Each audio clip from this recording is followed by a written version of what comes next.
Welcome back live into another edition of Bengals Breakdown. I am your host, Stone Shields. Got my right-hand man, Chris Daughtry, helping us out producing today's live show as well. It's a pleasure to have you with us here on this Wednesday afternoon. Plenty of stuff to talk about as it relates to the Cincinnati Bengals. Really looking forward to spending the next hour or so with you guys. Before we get into some of our segments here on today's live show, I have a few questions for you guys that I would like you guys to get interactive with, and let me know what you guys think in the comments section and the live chat right now.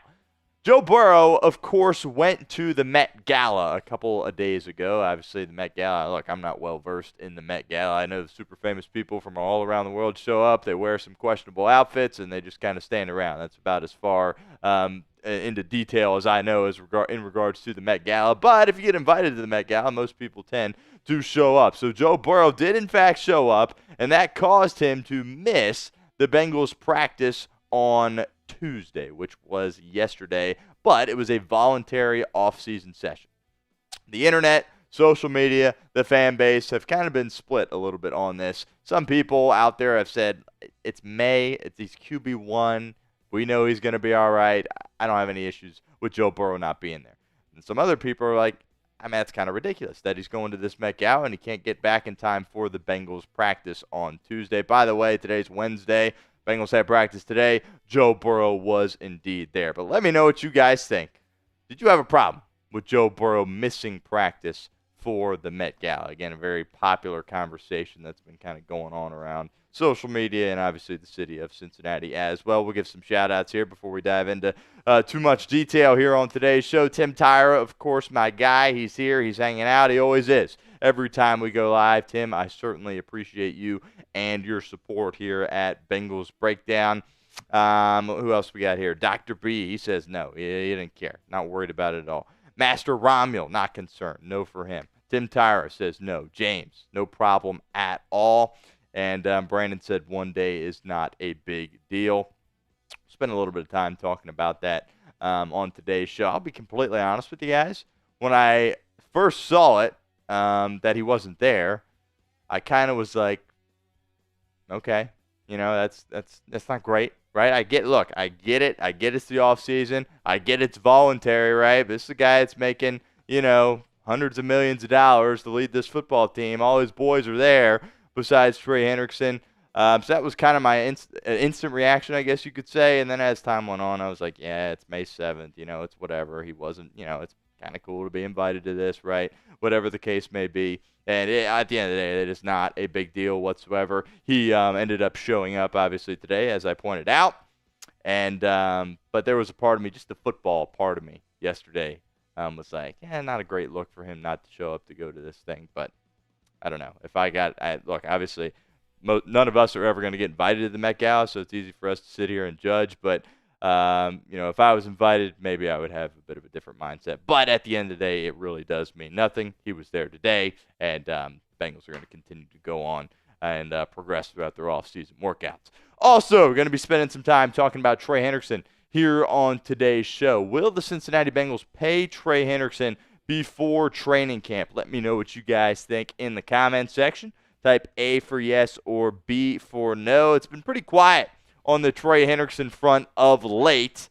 Not much detail coming out at this point. It kind of feels like a stalemate at this point between Cincinnati and Trey Hendrickson and Hendrickson's camp. But let me know. Type A for yes or B for no. There was a period early in the offseason where I said, yep, they're going to get all three guys done, Higgins, Chase, and Hendrickson. My mindset has changed a little bit, particularly after he went on the Pat McAfee show and kind of aired out the dirty laundry. The Bengals don't like when you do that. Getting in public beef with this team, this front office, this organization, rarely has been effective for players in the past. And it always felt like he could potentially be the odd man out. Didn't think they would mess things up with the receivers, and they didn't, obviously. This is probably going to get a little bit ugly is kind of where my mindset is.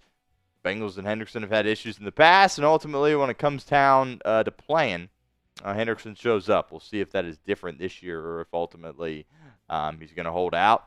He's going to get fined. Would he skip games? I don't know. But clearly, in Hendrickson's mind, he's a lot more valuable than the $16 million salary he's projected to get here at this point, which Totally agree with him. The production, one of the best, if not the best edge rusher in the National Football League, just what the numbers say with the 17.5 sacks, and obviously not getting paid at that level.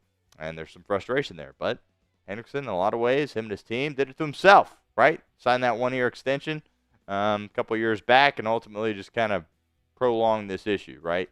If you wanted a long-term deal, what are you doing signing that one-year extension? So I don't know. We'll see. Don't think this has been necessarily the smoothest operation from Hendrickson and his camp. Don't think they have executed at the level in which they need to here as we go through these off seasons. And I think that's partially why we're in a sticky spot right now. And obviously the Bengals have their own stubborn ways as well. And in their mind, he's under contract for at least another year. Maybe they want him to have that production one more time before thinking about giving him a deal. Obviously, the age is a concern with Hendrickson as well. So, really, there's a lot of stuff going on. We're going to be spending some time talking about that here on today's show. Derek Young is here in the comments section. I appreciate you, Derek. Thanks for hanging out with us. Hope you stick around throughout the entirety of today's show. Also, going to be talking surprise breakout candidates on today's show as well. Name one. Get some names for me in the comments section of today's show.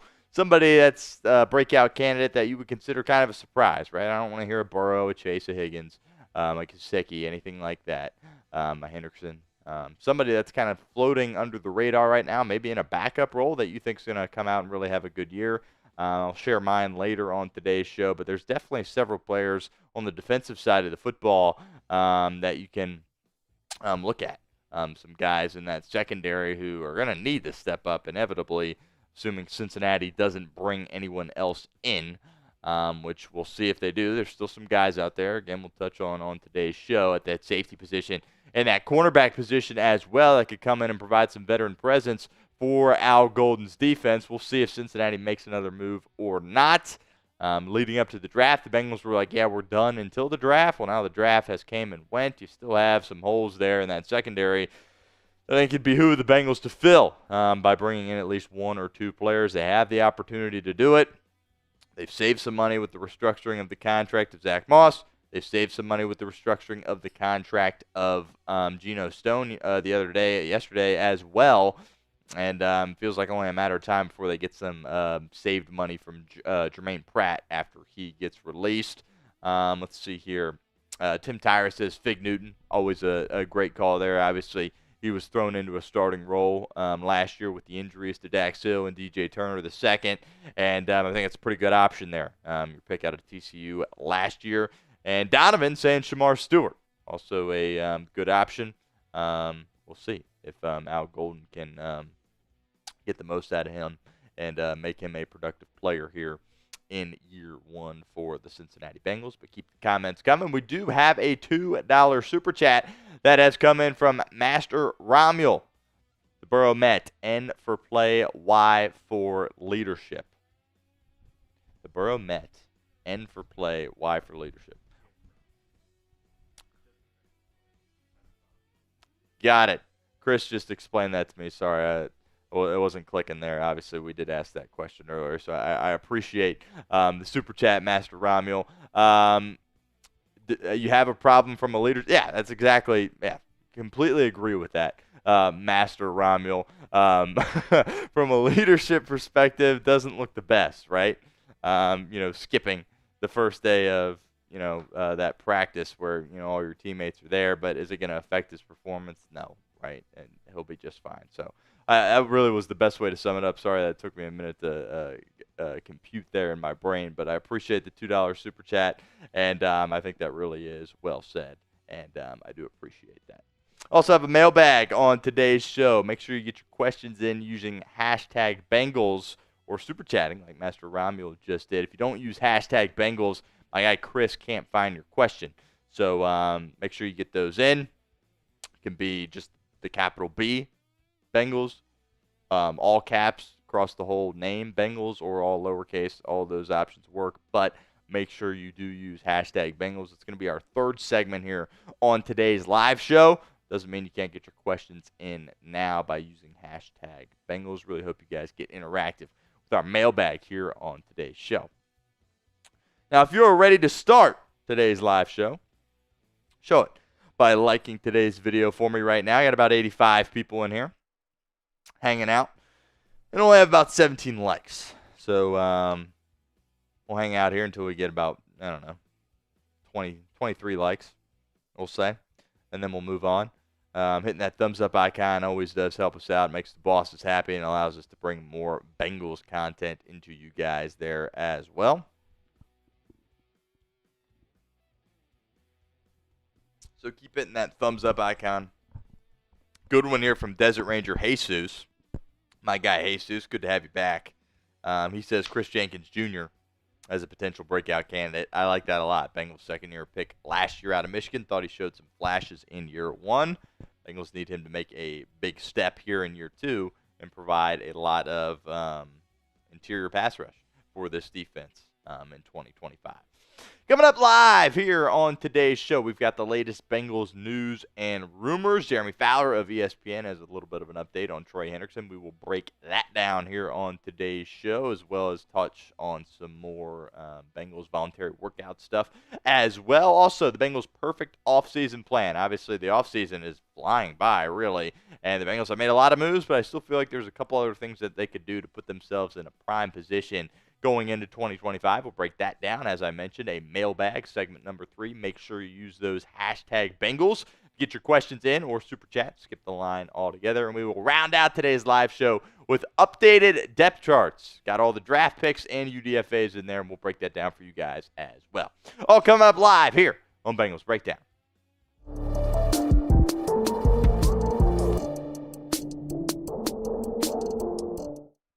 Welcome into Bengals Breakdown. I am your host, Stone Shields, and coming up on today's show, we got a new report that we're going to break down from ESPN. Jeremy Fowler had some really good nuggets for all 32 NFL teams. We're going to be breaking down what he had to say about the Bengals and more specifically about Trey Hendrickson as well. Also, the Bengals received some good news from the NFL when it comes to compensatory picks for 2026. So we're going to discuss that on today's show as well. Also, the Bengals voluntary workouts are underway. The media was there yesterday. We're going to break down some notes, takeaways, who was there, who was not there as well here on today's show to kind of round out today's video. But before we get into that, make sure you guys hit that thumbs up icon if you haven't done so already. As you can see, we are in a May-like battle with Joey Peterson and our Ravens channel here at Chat Sports. Boy, they're off to a hot start as we're only about, a week or so in here at this point. They've got a pretty substantial lead on us here.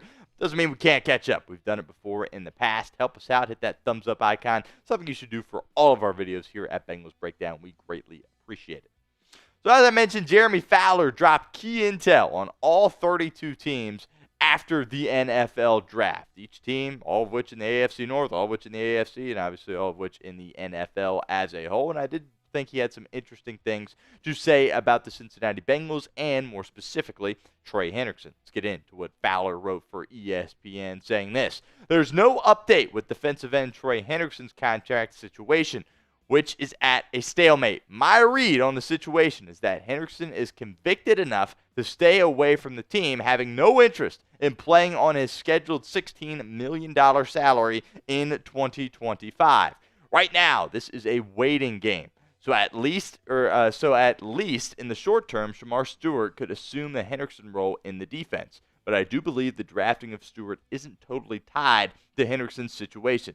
Cincinnati likes not only Stewart's explosiveness, but his positional flexibility at 6'5" and 267 pounds. With 2 linebackers selected in the first 4 rounds, the Bengals could be bracing for life without Jermaine Pratt, who could be cut. No trade has yet to materialize." I do want to make note here, nothing about this really is surprising to me, but it is good to hear, this kind of, well, not good necessarily, but it is noteworthy to hear this kind of stuff from Jeremy Fowler of ESPN. My guess is this is going to get ugly between the Cincinnati Bengals and Trey Hendrickson. I see this kind of being that offseason distraction that goes into training camp, right? That training camp distraction. I don't think Hendrickson's going to be around for that. I don't think he's going to have a new offer from Cincinnati leading up to training camp. I do want to make note, Hendrickson has caved before, right? Seems like the Bengals and Trey Hendrickson, they've been in a lot of drama in the past, right? And, Hendrickson eventually agreed to that 1-year extension, which is really why they're back in this situation. If you wanted a long-term contract to begin with, you should have never signed that 1-year extension. But it will give extra reps to the younger guys. And I definitely think that is a positive situation here. Not only Shamar Stewart, but also, Joseph Osai, who's not really a young guy anymore as he's now going into his 5th year in the National Football League. But Cedric Johnson, another guy, your 6th-round pick from last year out of Ole Miss, those guys getting more reps is not a bad thing for this Cincinnati Bengals football team. So as I mentioned with Hendrickson, I do believe it is going to get ugly. I do believe that, I don't know, I'm not nearly as confident as something getting done as I was going into the offseason, particularly after those comments, on the Pat McAfee show when Hendrickson went out there, kind of aired the dirty laundry. Never is a good idea when you're working with the Cincinnati Bengals front office to do stuff like that. Ultimately, Hendrickson decided to, and I do think it's going to come back to bite him in the rear end. I don't think that's the only reason why, but I just don't see this getting resolved anytime soon. I hope I am wrong, because the Bengals obviously have saved some money here recently that perhaps could be allocated towards a new deal for Trey Hendrickson. What's your one-word reaction to Jeremy Fowler's report for ESPN? Let me know in the comments of today's show. It is the pinned comment of today's video, so if that ad comes here on YouTube, that's totally fine. You can ignore it, take advantage of it. Get down in the comments. Let us know what you think.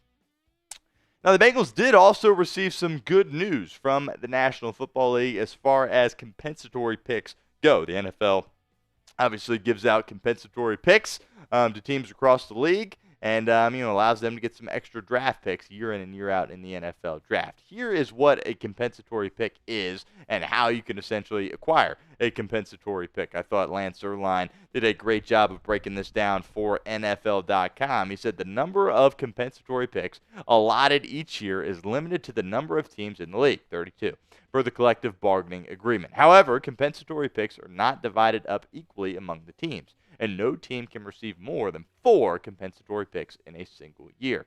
Teams that end up with more qualifying free agents lost than gain in a particular year are eligible to receive compensatory selections. A team that lost as many qualifying free agents as it gained might be eligible to receive a round 7 compensatory pick based on the value of the qualifying free agents it lost versus the value of the qualifying free agents it gained. Teams are awarded compensatory draft picks between rounds 3 and 7 based on a league formula that takes into account a player's average salary per year, snap count, and postseason awards. While there is an expected level of compensation for a player based on the amount he has signed for, his playing time or lack thereof in the upcoming season could alter the expectation. Keep in mind, players need to have been signed as unrestricted free agents before April 28th to qualify for the compensatory pick formula. Players who are released by their previous team are not eligible for the formula, so they're not included in the key additions here.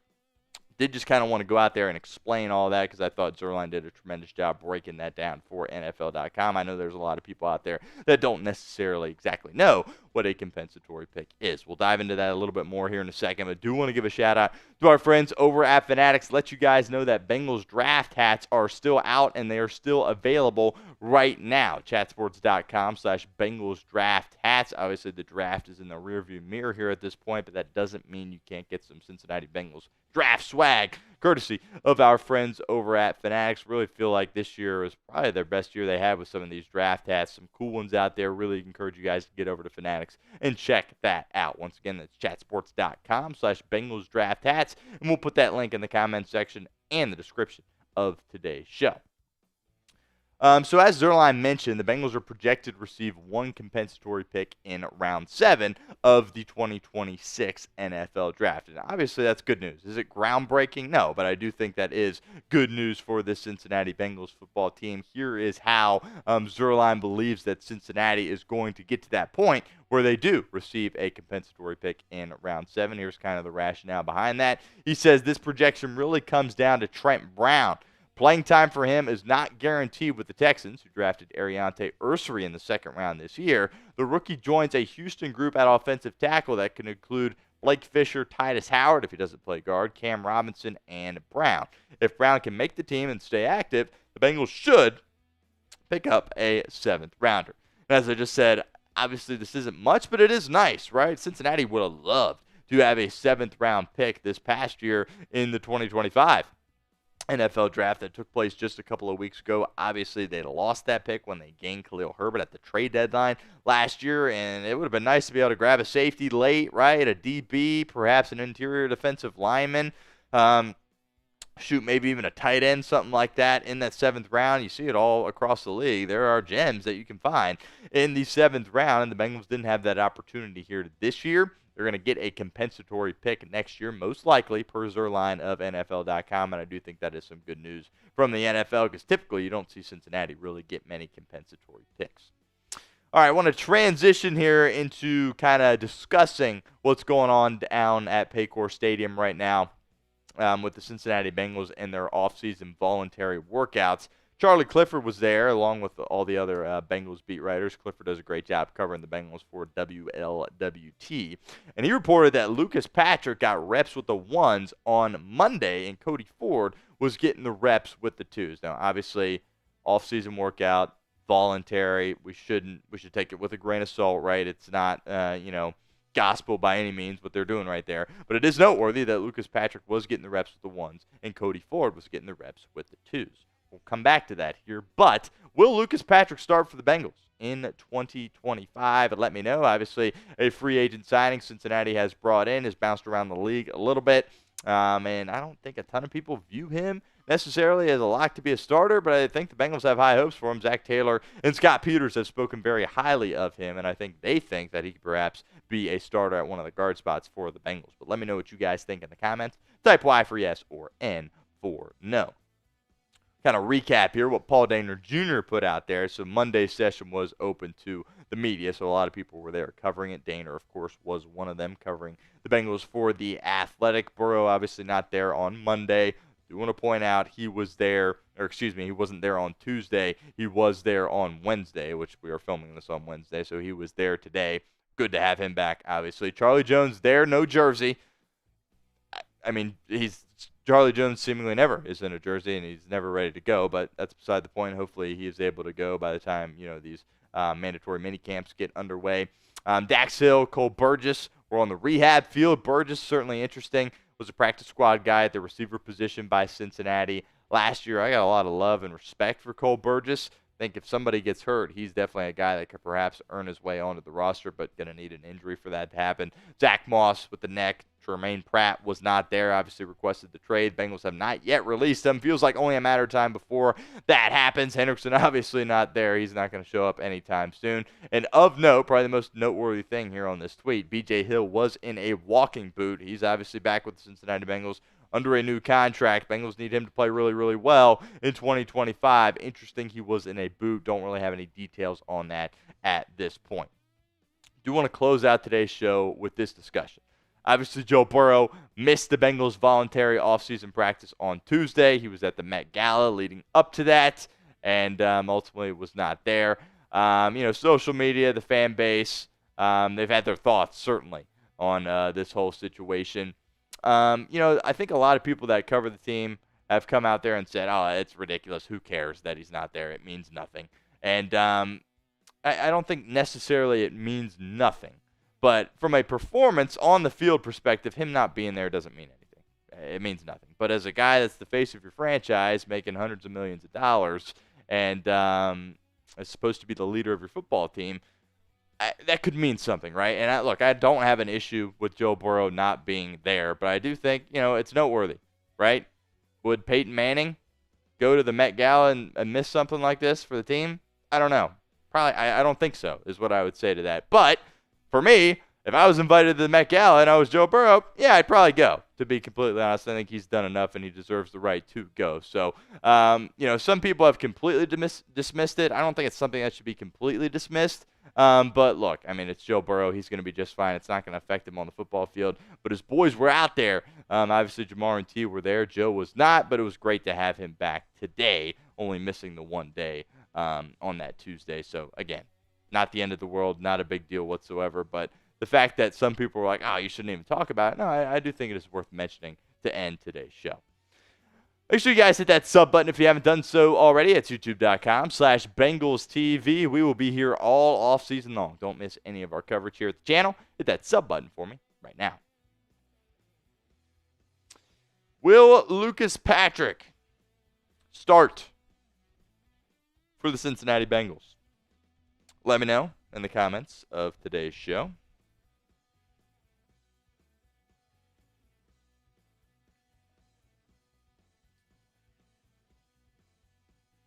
Just reading through some of these here real quick. Desert Ranger Jesus says no. Who you got there at that guard spot? Fairchild, I think, is going to be one of them. Your rookie out of Georgia. And then is it Volson or Cody Ford? Perhaps Jalen Rivers, maybe. Your 5th-round pick out of Miami. Regardless, let me know. Desert Ranger Jesus. And we got a super chat, actually, from Desert Ranger Jesus that we will get to here. Jesus says, let's crush the Ravens in like battle. Throws up that thumbs up icon for us as well. I completely agree, Jesus. It's a great call. I appreciate you. Thanks for the $2 super chat. Thanks for everybody letting everybody know to hit that thumbs up icon if they have not already. Something you should do on all of our videos here at Bengals Breakdown. We greatly appreciate it. Jesus says Fairchild or Ford. Yeah, I think Fairchild definitely. I keep wanting to call him Stuart Fairchild. Who played for the Reds, now plays for the Braves. But yes, Dylan Fairchild, I definitely think is a guy that's going to start. Your 3rd-round pick out of Georgia. I think Scott Peters is going to be able to get the most out of Cordell Volson. Question is, can Volson play right guard? He's always been left guard here in Cincinnati. I think they want Fairchild to play that left guard spot. Can Volson go over to play right guard? I would think, but that's kind of where my head's at here right now. Yes, and something we haven't mentioned, obviously, George Pickens was dealt earlier today to the Dallas Cowboys. Good news for Cincinnati, right? I don't think the Bengals really ever had too many issues with George Pickens. Shoot, that last game at the end of last year, he didn't do anything in that game, right? But it's certainly going to be a lot easier just to deal with, DK Metcalf and not have to worry about George Pickens. Will be interesting how that fit works out in Dallas. All right, time for our second segment here on today's show. Going to be breaking down the Bengals' perfect offseason plan, remaining offseason plan here on today's show. You are watching Bengals Breakdown by Chat Sports, and I am your host, Stone Shields. Coming up on today's show, we're putting together the perfect Bengals offseason plan to help the roster before OTAs and mandatory minicamp. Obviously, we are knee-deep in the offseason at this point. Free agency, start of free agency, NFL draft, obviously in the rearview mirror. Bengals have done a lot. I think Bengals have done a lot of good things as well, to be very clear here. But we're going to be putting together 5 steps, 5 things that I would love to see Cincinnati do before they get into training camp. And I really think it would put them in an optimal position to have success in 2025. Before we get into that, though, grade the Bengals offseason so far for me in the comments of today's show. A, B, C, D, or F. Remember, they're bringing back T. Higgins and Jamar Chase. So, I mean, that in itself is a passing grade, obviously. So I personally would put them in that B range. But let me know what you guys think, A, B, C, D, or F, in the comments of today's show.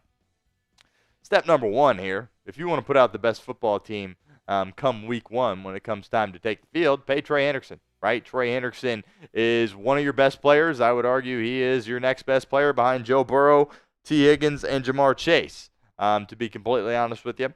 And Hendrickson's a guy that had 17.5 sacks last year and did it again in 2023, the year prior to that. He has been a sack machine for the Cincinnati Bengals here over the past couple of years and really has transformed your defense. Now, your defense, obviously, last year, even with Trey Hendrickson playing at such a high level, was not able to go out there and play winning football. Now, some people out there would say, well, does that have anything to do with Trey Hendrickson? No, I don't think so, right? Look, he was unbelievable. I don't think he had really anything to do with them not playing good football on that side of the ball. But, look, Hendrickson, if you can make him happy, right, obviously he is very not happy right now. In fact, pretty angry, I would say, with where things sit between him and the organization. If you can make him happy, get him the deal that he deserves. Let's be completely clear here. Let's be completely transparent. I don't love how Trey Hendrickson and his camp have handled recent off seasons, particularly this one here in 2025, but that doesn't mean he doesn't deserve a big-time contract. The level of player that he is toughness that he shows, the leadership he shows during the season as well are all things that kind of go towards the reason why I believe that he should get a contract. And if you're able to check that box off, it really puts all the onus on the players and coaches. Because if you pay Trey Hendrickson, you did everything you possibly could have as a front office and organization, as far as I'm concerned, this offseason. You brought everybody back your quarterback wanted to bring back. You signed some guys in free agency, and you used up, your draft picks, and you got some good players there as well. So ultimately, this would really be the first number one thing that if you want to have, limit your distractions going into the season, put your team in the best possible spot, it would be to pay this man right here. Will the Bengals pay Trey Hendrickson before training camp? I think they should. I question on whether or not that will get done. I kind of feel like this thing might get a little ugly, but let me know in the comments of today's show. Type Y for yes or N for no. Next up here, sign a safety, right? Look, the Bengals have had their hands full this offseason. They have had to do a lot of stuff with their roster, as I mentioned, bringing back T. Higgins, Jamar Chase. Those contracts, the safety position kind of got left in the background, right? There was no focus on that safety spot, and really, I think safety was one of the weakest parts of your football team last year, right? Geno Stone, you brought him in on a 2-year contract from the Baltimore Ravens in free agency last year. Year one did not plan out, right? You took a flyer on Von Bell coming back. He clearly is not the player in which he once was. Jordan Battle, there was some ups, there was some downs. I think that bringing in a veteran guy at that safety spot doesn't necessarily have to be a starter, but just to provide some experience and provide some leadership, provide some maturity at the back of that room would be beneficial for Al Golden's defense. We've talked safety targets here on today's or in the past on this channel, and here are like the top 4 guys that I really like that I think are still available. And now, look, you have to understand that when you're talking about bringing in a guy, it's May right now, right? So obviously all of these guys have red flags to some capacity, and there's a reason why they're not signed here at this point. Justin Simmons, I believe he can still play at a really high level. Most recently played with the Atlanta Falcons with Jesse Bates. Julian Blackmon coming off injury with the Indianapolis Colts. He's the youngest player on this list. Jordan Whitehead, he's been a part of a lot of winning in Tampa, won the Super Bowl with Brady. He's also dealing with a neck injury after he got in a car accident, so some red flags there as well. Jordan Poyer is the oldest guy on this list. He was able to get through the entire season with Miami last year, but not necessarily playing at that level or anything close to what he was playing at Buffalo, but the leadership that he could potentially bring to this locker room is very, very intriguing. I would love to have Jordan Poyer on this football team. Those are just a couple of guys. There's some other guys out there as well that are still available. I think it would be wise for the Bengals to go out there and try to sign another safety. We'll continue with our show here in a minute, but first, want to give a shout out to our friends over at Prize Picks, because today's show is made possible by Prize Picks. Prize Picks is the best place to turn your sports knowledge into cash. With millions of members, Prize Picks has made daily fantasy sports accessible to all. You just pick more or less on at least 2 players for a shot to win up to 2,000 times your cash. Run your game all season long on Prize Picks. Cash in on the basketball playoffs with Prize Picks. Don't miss your last chance to add your favorite players from the court to your Prize Picks lineup. Whether it's points, rebounds, assists, take your pick of more or less for your shot to win up to 2,000 times your cash today. They also have the Flex Play. This is what we're rolling with here as far as our season-long Flex Play goes here at Chat Sports for football. Going with the less than on Jared Goff passing yards. Going with the less than on Travis Kelce receiving yards as well. Also going with the less than on Jaden Daniels rush yards. I think teams are going to have a bit of a better feel on how to slow that down. I don't think Washington necessarily is going to want to see him running the football as much as he did this past year. But that's the Flex Play. The beautiful thing about the Flex Play, you don't have to get all 3 of those correct. You can miss one and still have an opportunity to double your money. So download the app today. Use code CLNS. Get $50 instantly after you play your first $5 lineup. That's code CLNS to get $50 instantly after you play your first $5 lineup. It's Prize Picks. Run your game. Look, I also think it'd be important for Cincinnati to add a corner, right? The whole defensive back room really was a weak point for your football team this past year. Think you need help at safety. Think you could use a veteran corner as well. You have so much youth in that room. Here are a couple of names to monitor for the Cincinnati Bengals. Stephon Gilmore at the top of this list. There's been some rumors around the Bengals and Gilmore, which we'll get into in more detail on a future video here at the channel, but he's at the stage of his career where he's just kind of signing those one-year deals. He's kind of picking his spots, right? He's a champion. He's played a lot of winning football in his career. I do believe he still has some stuff to offer. Asante Samuel Jr., kind of crazy he's still unsigned.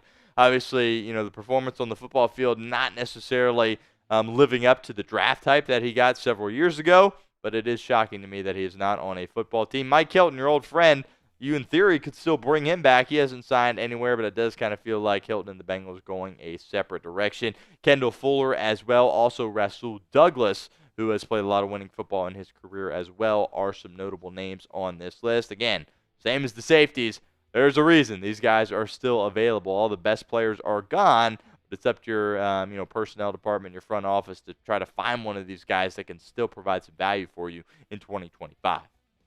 Name a player you want the Bengals to add. I think it should be a safety or a corner, but if it's someone beyond that, that's all right. Let me know. Drop that name for me in the comments of today's show.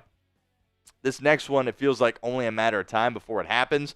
There's a good chance that by the time this video comes out, it will have already happened. And that is cut Jermaine Pratt. I don't say it with any negative thoughts or opinions or feelings towards Jermaine Pratt. Jermaine Pratt, I've said it, he's a Bengals legend. What he did in the playoffs a couple of years ago, stealing that game against the Raiders, Bengals legend as far as I am concerned. Played some great football, was a great leader for this football team. But I think it's one of those situations where, all good things must come to an end. And I think his time in Cincinnati probably should be up. They're going in a different direction. Clearly, they drafted 2 running backs, right? The writing is clearly on the wall that the Bengals are moving on from Jermaine Pratt. They're letting Logan Wilson spearhead kind of the movement of that linebacker room. They're bringing in a veteran in Oren Burks, and they've got youth around those guys, and that's going to be the future of this linebacker room. Love Jermaine Pratt. Love what he did for the Cincinnati Bengals, but they could use the cash that they're going to get once they cut Jermaine Pratt to perhaps go out there and get a veteran DB, safety, or cornerback, or perhaps add another offensive lineman as well, which leads us to number 5 here on this offseason plan list. I'm Brandon Scherf. Look, ever since the offseason began, this was my number 1 guy that I wanted Cincinnati to go after along the offensive line. This is a guy that's played a lot of winning football, but he played with Jacksonville and Washington prior to that, so he hasn't been a part of a lot of winning during his time here in the NFL. There's been some rumblings. Maybe he's going to retire. That's fair if that's the case, but this is a guy that's a warrior. This is a guy that doesn't get hurt, and this is a guy that can go out there and be consistent for you on the football field and help fill a position of need, which is that guard spot. Look, it wouldn't be a long-term thing. It would be a 1-year deal where he's trying to go out there and win a championship with Joe Burrow. Now, I think Dylan Fairchild's going to be ready to start here in year 1 right away. I really do. But I think Scherf could definitely come in and he would start over Cordell Volson, Lucas Patrick, and Cody Ford. I am really high on Brandon Scherf. I still think he can play winning football. If I'm him, I'm still trying to get a ring. In my opinion, no better place to try and do that than with the Cincinnati Bengals and Joe Burrow. Kind of a bonus part to our 5-step plan here. Play the starters more in the preseason, right? I've said it a lot here on today's show, or not on today's show, but on the channel. And look, you've started out in September, unacceptable the way that you've played football in September. Something has to change. The most obvious change you can make is play your starters more in the preseason, particularly those guys on the defensive side of the football. You struggled tackling early on the past couple of years. You can nip that in the bud if you go out there and play those guys a little bit more in the preseason. I think that's something Cincinnati should do, and apparently it sounds like they're going to do it based on some of the comments that Zach Taylor has made this offseason. Make sure you guys hit that sub button if you haven't done so already. That's youtube.com/BengalsTV. We will be here all off season long and all season long before you know it. 2025 will be here. The NFL season in 2025 will be here, and we will have coverage for you guys. Don't miss out. Hit that sub button for me right now. Mailbag time here on today's live show. Hashtag Bengals or Super Chat. Skip the line altogether.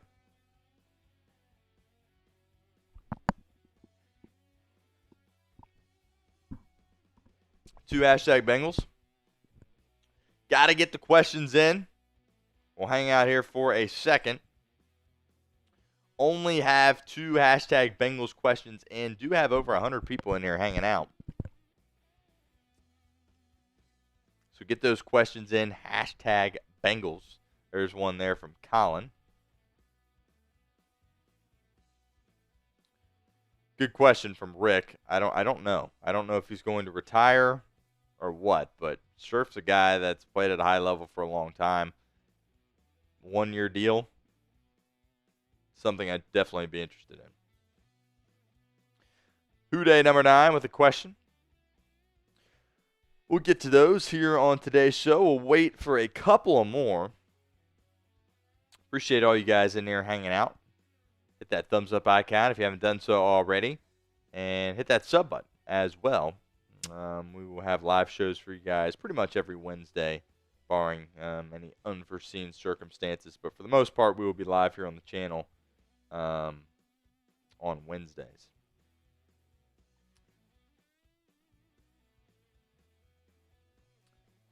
Daddy J gets a question in there as well. Do you think we got enough here, Chris, to start it?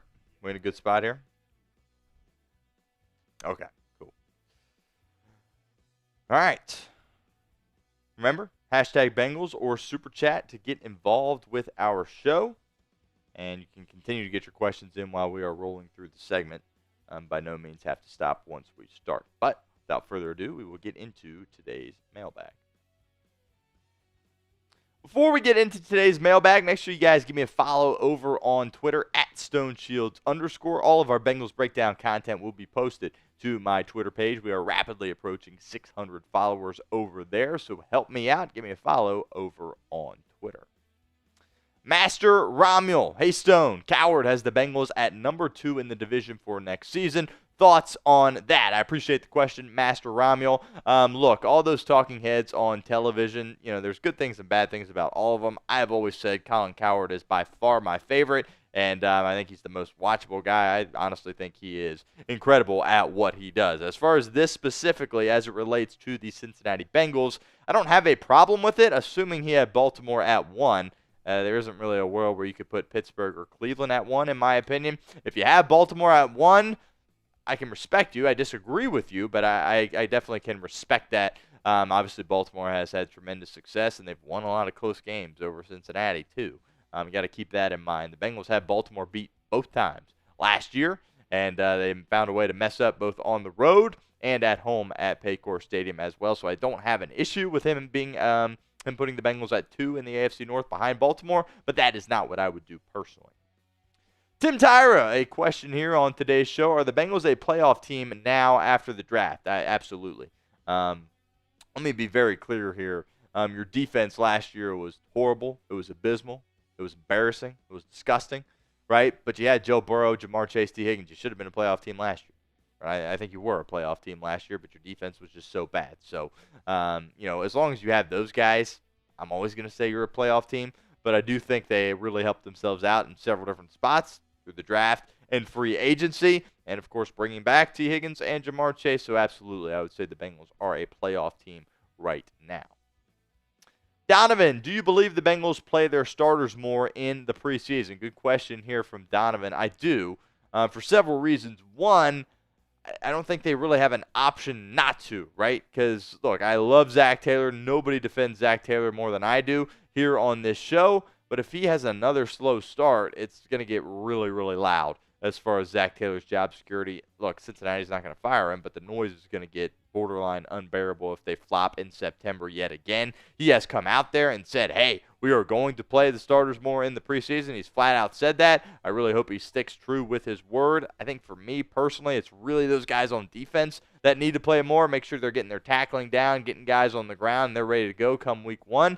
But I think Burrow and the guys out there offensively, having them out there certainly would be beneficial for Cincinnati as well. Because if you remember week 1 last year against New England, who was one of the worst teams in the National Football League, your offense stunk too. And I really, your defense played fine in that game, but it was against Jacoby Brissett in that offense. Joe Burrow and the boys weren't ready to go. And, they obviously only played one series in the preseason, that first preseason game against Tampa. So, I definitely think it would be wise for the Cincinnati Bengals to play all of their starters more this preseason. Seth, who will be a surprise breakout this season? Ooh, good question here from Seth. Several different ways I could go with this. I kind of want to say multiple guys. I'm going to start out with DJ Ivey as a guy that could perhaps break out for this football team. Look, Cincinnati's going to need somebody in their secondary and along their defensive line to break out that you're not necessarily expecting to break out. DJ Ivey was your 7th-round pick a couple of years ago out of Miami. Suffered that serious injury just a couple weeks into his rookie season and obviously was out for a long time, but then did play for Cincinnati last year in spots. He was kind of a third down guy at that cornerback spot. I thought he did some really good things. His length, he's a massive guy. His length really is incredible for a cornerback. I am a big fan of his game, his competitive spirit. He flies around out there on the football field. He competes. He gets guys on the ground. So I would say DJ Ivey is probably one name that pops immediately into my mind. He's not going to start, but he's definitely going to have a bigger role in this defense this year, in my opinion. Also could say Tycen Anderson. We all love Tycen Anderson's game as our special teams ace, right? But perhaps if things aren't going too well at that safety spot with Jordan Battle and Geno Stone, maybe you see him inserted into the lineup at that spot. I thought maybe we would see it last year. Obviously, Lou Anarumo didn't like rotating his safeties. We'll see if Al Golden kind of has a different mindset and strategy when it comes to that. But those are two names that really popped to mind, DJ Ivey and Tycen Anderson. Your turn. Name a surprise breakout candidate for the Cincinnati Bengals. Let me know in the comments section of today's show. Houday number 9. How many snaps should Shamar Stewart get? I think they should play him opposite of Hendrickson on all downs. Good question. I don't have a number that necessarily pops to mind here. He's definitely not going to be an every down guy. I mean, and neither is Trey Hendrickson. Trey Hendrickson's not an every down guy there as well. I think he's definitely going to be out there in obvious pass rush situations, right? And, I think the Bengals really liked what they saw from him in the run game there as well. And that could perhaps be a reason why they took him where they did at that 17th overall spot. It's going to be interesting. Look, Al Golden, Zach Taylor, they're going to want him. The mindset for him is to come in and play, right? They need someone to come in and provide some fireworks for him defensively. And they didn't bring him in to be the next Myles Murphy that doesn't really hardly play in year one. So I think they want him to play. How much is he going to play? We're all going to find out together. Don't have exactly a snap count for you, but I do think he's going to have a substantial role come week 1, and hopefully he can execute when he's given the opportunities. We'll continue with our show here in a second, but do want to give a shout out to our friends over at Fanatics. Let you guys know that Bengals draft hats are still out, and they are still available now over at Fanatics at chatsports.com/Bengals draft hats. By the way, we'll put that in the comment section and the description of today's show. They've got some really cool ones over there. I really think this is one of the best years that they've had over at Fanatics. So draft obviously in the rearview mirror. Doesn't matter. Doesn't mean you can't get some Cincinnati Bengals swag, courtesy of our friends over at Fanatics. Again, that link will be in the comments and the description of today's show. Evan, do you think we get the trade deal done? And if we don't, will he play? Good question here from Evan Anderson. Look, I came into the offseason and said, you know what? The Bengals are going to get Higgins done, Chase done, and Hendrickson done. Obviously, got the first two done pretty early. Starting to think they're not going to get Hendrickson done. Several reasons as to why I believe that.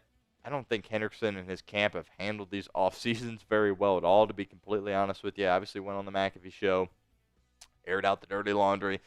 It's not a good way to negotiate with the Cincinnati Bengals. They don't like that whatsoever. I don't think anybody would, but specifically the Cincinnati Bengals. And look, he's held out in the past, and then he shows up. He's under contract. All right, at his core, there's some drama around Trey Hendrickson. Obviously, there's going to be drama throughout training camp. But at his core, Trey Hendrickson's a dog, and he wants to go out there and sack the quarterback. So once he sees, his buddies and his teammates get up to speed and get raring to go, ready for week 1, I think he will show up. I definitely think he's going to miss some mandatory stuff. He's going to get those fines. But if Cincinnati doesn't budge, I think ultimately he will show up just because he loves to compete. But I hope I'm wrong. Hopefully Cincinnati gets something done. They are saving a lot of money here. They restructured Zach Moss. They restructured Geno Stone. Inevitable, they're going to cut Jermaine Pratt. That's going to save him a good chunk of change as well. Maybe that can help spearhead a new offer for Trey Hendrickson.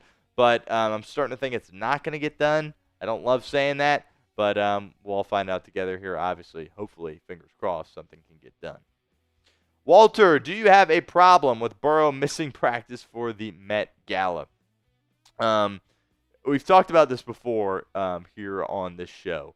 Um, when it first came out, I felt some type of way about it when it first came out, just because of the fact that this is a guy that is the leader of this organization, the face of this team, shoot, maybe even the face of this city, and he's getting paid hundreds of millions of dollars to go play football, which, by the way, he's better at than anyone else in the world. And his boys were there. Jamar and T, obviously, they have their new contracts. They were there. Basically, everybody was there besides Trey Hendrickson and Joe Burrow. So at first, I was like, I don't love it. Right? It was kind of my first reaction to it. Not from a football perspective. This is not going to affect his performance on the football field at all. It's May, right? It was, what was it, May 5th when he wasn't there? It's not going to affect him from a football perspective. From a leadership perspective, he's still going to be, the captain. Everyone's still going to look to him. But I don't know. I was asking myself, like, would Peyton Manning skip for the Met Gala? I don't think he would, right? Peyton Manning's my favorite player to ever play the game. So that's kind of what I compared it to. But at the end of the day, it doesn't mean anything, right? It's May, right? It was one day, right? It's not like he's missing, the whole week. He was there the next day. Here, we're actually filming this on Wednesday, and he was there earlier today. So at the end of the day, I don't have any issues with it, but once I saw he wasn't there, I did kind of stop and think for a second, but at the end of the day, it really doesn't mean anything. And me, to be completely honest with you, if I was invited to the Met Gala, shoot, I'd probably go as well.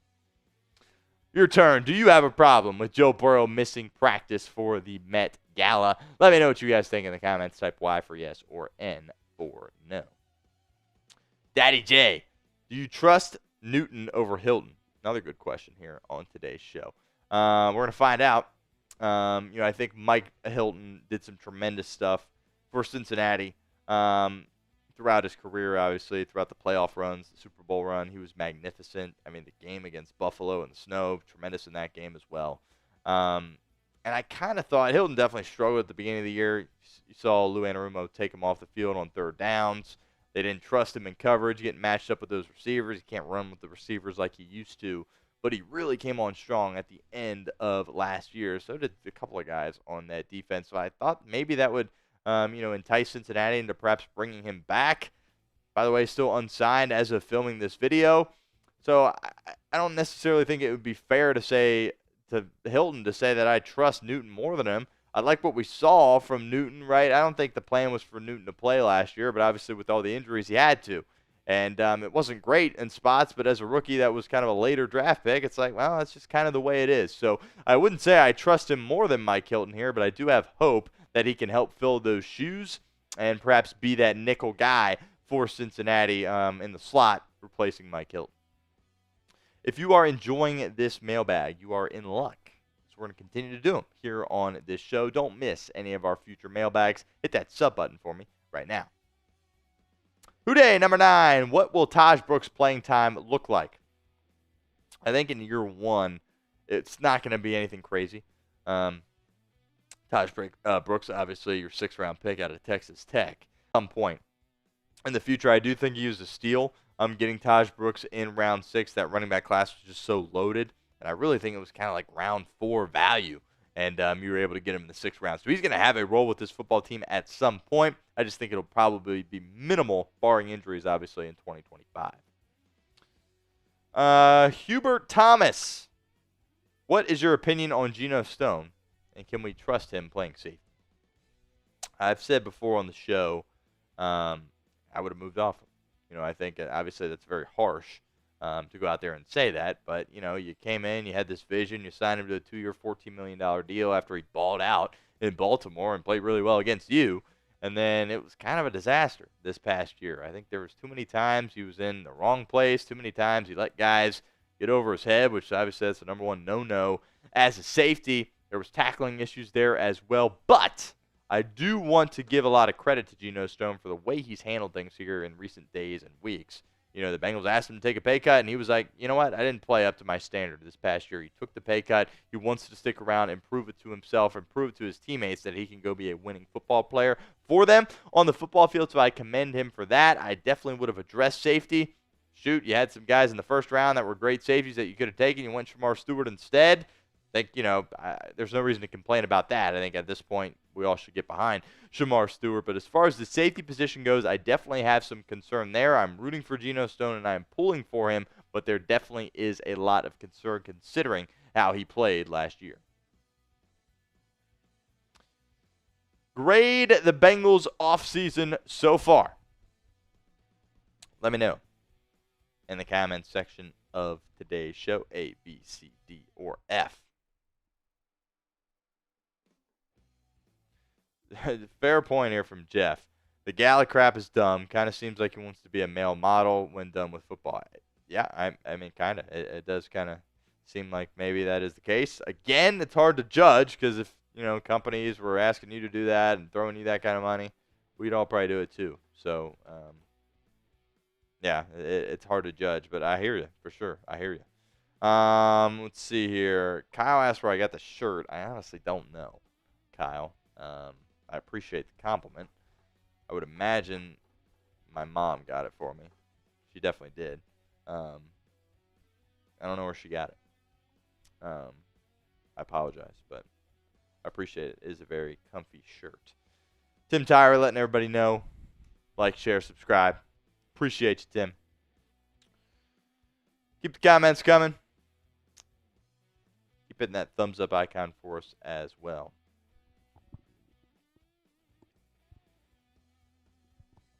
Huday says, what is your cornerback room depth prediction? Appreciate that, Kyle. She does have good taste there. I appreciate it. We're going to get into that, actually, in our final segment here on today's show, Huday number 9. So make sure you lock in for that. What are you laughing at, Chris?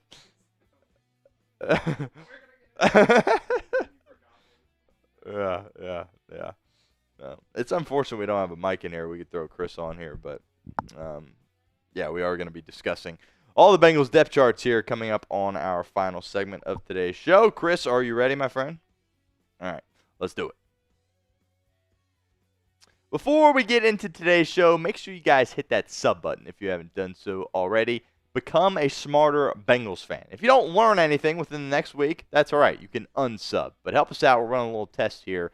Don't miss out on any of our. Wait, we're gonna start that over. That was horrible. We're in the middle of the cut right here, but we're gonna restart. Hey, we're live. This is the first time I've ever had to switch up on that live. But we tried a new sub read there to start, and I just completely fumbled that. So we're gonna take it from the top here once again. Here we go. Welcome into Bengals Breakdown. I am your host, Stone Shields. Before we get into today's show, make sure you guys hit that sub button if you haven't done so already. And if you want to become a smarter Bengals fan, help us out. Hit that sub button. And if you don't learn anything in the next week or so, that's fine. You can unsubscribe. But for now, don't miss out. Hit that sub button for me right now.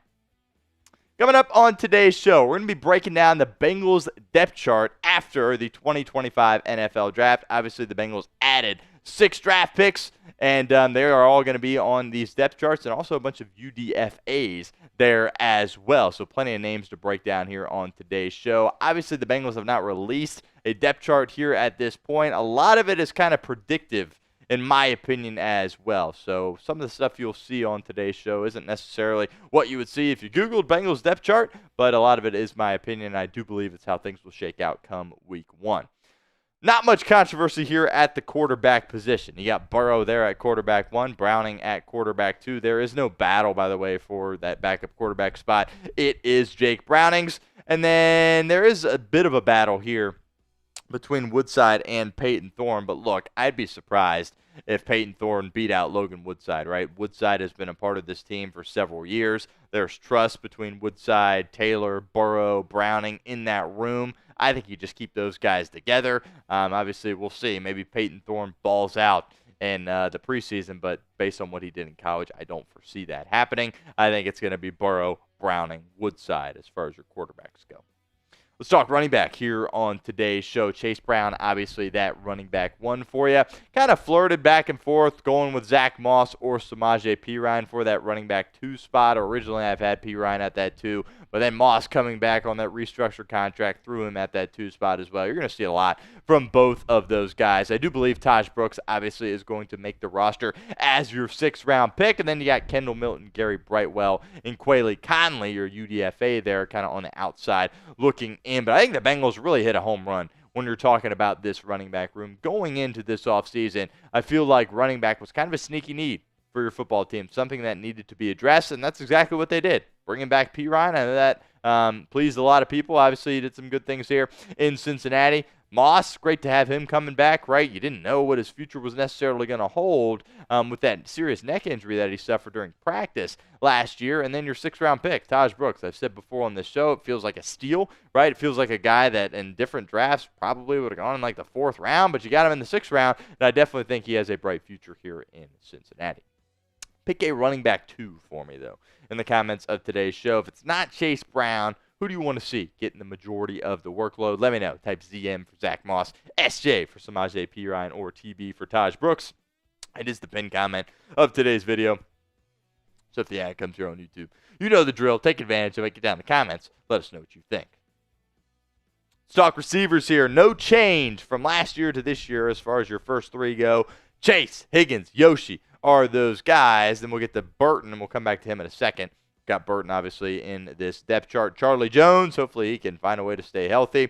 Isaiah Williams, Kendrick Pryor, Cole Burgess, Tinsley Mitchell, all guys. And then you got your UDFAs there down at the bottom of the screen. But the biggest question here is Jermaine Burton, right? We've talked about it a bunch here on this show. I think a lot of teams would have let Burton go, right? Considering all the off-the-field stuff and just not showing up to practice, not going to Pittsburgh with the team because he screwed stuff up. Just a total mess for Jermaine Burton in year 1. But Bengals didn't draft anybody at that receiver position, and they didn't bring in any free agents. So to me, it sounds like they're going to give him another chance. He's been at the voluntary offseason stuff, which obviously is good to see. There's been reports that Higgins is trying to kind of bring him under his wing and help him along. But the biggest question there is Jermaine Burton. If Burton's a guy that gets cut, you're going to need to have another receiver step up in some regard. And I think you got some UDFAs that are going to be on the practice squad that perhaps could be guys that could fit in on the active roster, but big offseason here for Jermaine Burton. Let's talk tight ends here on today's show. I've got Drew Sample at the tight end 1. Obviously, it's really Gesicki, but Gesicki's not really a tight end. He's more of a big slot, right? But Sample coming off the best year of his career. Got Hudson at that tight end 3 spot. Obviously, Eric All Jr. sucks. He's going to miss the entirety of the season with his injury setback. Cam Grandy is back. He really did a nice job in the limited time that he got. Cole Taylor is your UDFA. But Tanner McLachlan is kind of the most interesting guy here in this room, in my opinion. What's Cincinnati going to do with him, right? Because they kept him on the roster. Didn't want him to be a practice squad guy. He was a 6th-round pick for you out of Arizona last year, but he didn't really play whatsoever. And if he's not able to beat out Tanner Hudson for that 3rd tight end spot, you got some questions on whether or not his time here in Cincinnati is up. They're not just going to keep him around on the roster if he can't find his way into the lineup. McLachlan was a guy that I was really high on when they drafted him, but he's got to have a really good preseason and really just off-season in general, so he makes that roster for Cincinnati. Offensive line, next up here. This is where, things might get a little bit different than what you would see if you would Google this offensive line depth chart. Your tackles and your center, there's no arguments there, right? Barring injury, those are going to be your guys. The guards are completely up in the air. Dylan Fairchild is your 3rd-round pick out of Georgia, and then Lucas Patrick is your free agent signing that you kind of got, well into free agency, really. And there are a lot of people that view him as having an opportunity to potentially start. Look, Dylan Fairchild, I think, is incredible. I think he's going to really blossom into a great player for you. Now, part of me thinks that Cordell Volson's going to find his way into this starting lineup still, because I'm buying what Scott Peters is talking about. When it seems like Peters really thinks he's going to be able to get the most out of Cordell Volson and make him a starting caliber guard. Obviously, Volson has been a starter, but it hasn't necessarily gone according to plan when it comes to that pass blocking. question I have, is there a chance that we get another signing, right? We've floated the name Brandon Scherf around a lot. Zach Taylor said leading up to the draft that, yeah, we're not going to sign anybody prior to the draft. Well, now the draft just came and went. You added 2 offensive linemen through the draft. Would you perhaps bring in another veteran? I don't know. The Scherf is really the only name that comes to mind. But obviously, the Bengals got to figure out what they're going to do there at that guard spot. I really do think Dylan Fairchild's going to be one of them. Who's going to be the other one? Is it going to be Lucas Patrick? Is it going to be Cordell Volson? Or is it going to be Cody Ford? Once again, folks, make sure you guys hit that sub button, youtube.com/BengalsTV. We are approaching rapidly 19,000 subscribers here on the channel. Only need about 240 more to make that happen. Let's do it here as soon as possible. Help us out. Hit that sub button right now. Edge rushers next up here, flipping the script here to the defensive side of the football.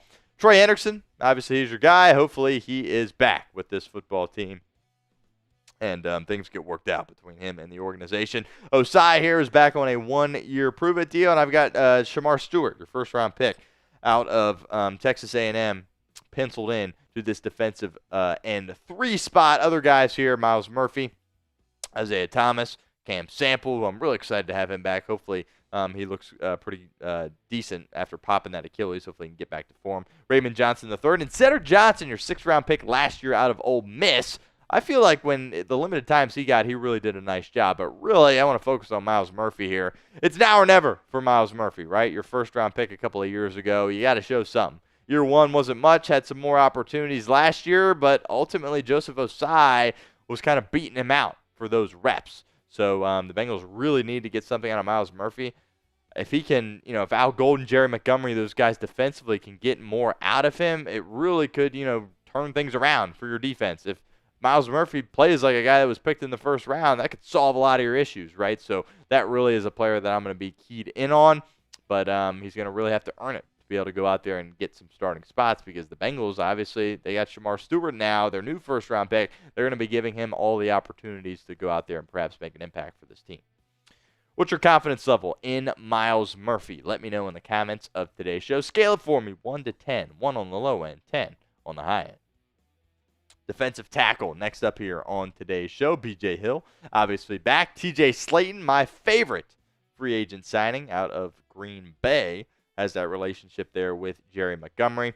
Put Chris Jenkins Jr. there as that 3rd defensive tackle. Could argue it's McKinley Jackson, but I went with Chris Jenkins Jr. there. Regardless, you're going to need both of them to really step up and play well. But then beyond that, you've got a batch of UDFAs there, all right, with Cross and Gregory. Cross, of course, played with Al Golden at Notre Dame. Gregory also played some SEC ball there as well. Out of all the UDFAs, I'm kind of looking at that interior defensive line. I feel like one of those guys could perhaps carve out a roster spot. We saw Mumajong Meta do it at that linebacker spot last year. Don't be surprised if one of those defensive tackle UDFAs sticks around and makes this team for Cincinnati. Linebackers, again, going to be a little bit different than what you would see here if you did a simple Google search. Logan Wilson, he's spearheading that room. The past 2 years haven't been phenomenal, but Al Golden coming back, I got really high hopes and expectations for Logan Wilson this year. I've got, obviously, Pratt is still on here. As of filming, he has not been released. There's a chance that by the time this video comes out, he will be released. But I think Demetrius Knight Jr., your 2nd-round pick out of Carolina, he's that second linebacker for you. He's Al Golden's guy, and he's got to go out there and do a nice job and really make a difference for this defense. Orrin Burks, Super Bowl champion from Philadelphia, veteran. Like that signing, cheap signing, and a guy that can come in and play winning football for you. Again, I got Pratt on there, Barrett Carter, your 3rd-round pick out of Clemson. Mumajong Meta is going to make this team once again. Shaka Hayward, Joe Giles Harris, Craig Young, those guys probably on the outside looking in. But we talk about all the pressure on Al Golden. Speaks throughout the entirety of the defense, more specifically that linebacker position. That is his forte. The room's going to look totally different. You got 2 draft picks in there that you're bringing in, a 2nd-rounder and a 4th-rounder that you're banking on coming in and making a difference. Al Golden has to get the most out of those guys, and let's be very clear, he picked those linebackers, Demetrius Knight Jr. and Barrett Carter. Yes, it was a collaborative effort, but those were his guys. They have to be able to play winning football for this team. Transitioning to the DBs, Cam Taylor-Britt is back, and I've got him at cornerback 1. I don't know if necessarily he's the most reliable corner. DJ Turner, cornerback 2. We'll see about Dax Hill. I've got him there at the nickel. Don't be surprised if he plays outside corner. He's already had to switch positions around a lot, so we might make an adjustment to that and perhaps put somebody else at that nickel spot. Regardless, Dax Hill is going to be starting if he is healthy. He, in my opinion, is the best DB that you have. But other guys in the room, Newton could perhaps be the nickel for you. DJ Ivy, talked about him, perhaps being a breakout guy. Nate Brooks, Marco Wilson, Micah Abraham, Jalen Davis, Lance Robinson, and Lux, your UDFA, rounding at that room there as well. I hope this room looks a little bit different come week 1. I would like a veteran to come in, whether that be a Stephon Gilmore or somebody along those lines. There's so much youth in that room, right? All those guys are young guys, and I think they could really benefit from a guy coming in and, just being a veteran in that room, right? And you're losing Mike Hilton, right? Hasn't been signed as of filming anywhere yet, but you're probably going to be without him. And just from a leadership perspective, you really could use somebody coming in that room and help lead. Doesn't necessarily have to be someone that's going to come in and start, but I think getting a veteran body in that room would be beneficial. Safety here on today's show. Yep, not much going on here in this room.